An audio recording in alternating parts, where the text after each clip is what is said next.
आज सकाळी सकाळीच मेसमध्ये एकच डब्बा होता आणि एक डब्बा असला ना आणि ती पण सुक्की भाजी पाहिजे त्यांना. तर सुक्की भाजी म्हटलं ना तर टेन्शन येतं. 3-4 डब्बे असले ना तर काहीतरी ओली भाजी बनवता येते रस्सेदार.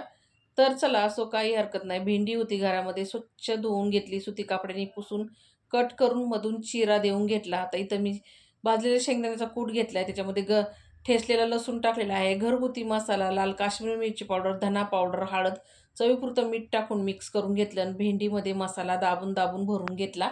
म्हणजे मसाला सुटणार नाही. आता पॅनमध्ये तेल गरम करून त्याच्यामध्ये ठेचलेला लसूण टाकला. थोडासा लसूण परतून घेऊन त्यामध्ये भेंडी सोडून घेतली आणि परतून झाकण देऊन वाफ देऊन घेतली भेंडीला चांगली. एका साईडनी भेंडी परतून झालेली आहे. परत एकदा पलटी करून राहिलेला मसाला टाकून घेतला. परत एकदा झाकण दिलं आणि परत एकदा चांगली वाफवून घेतली म्हणजे भेंडी कच्ची राहणार नाही. तर मंडळी तयार झाली इथं मस्त अशी भरलेली मसाल्यातली भेंडी. तुम्ही कशी बनवता ती कमेंट करून नक्की सांगा. धन्यवाद.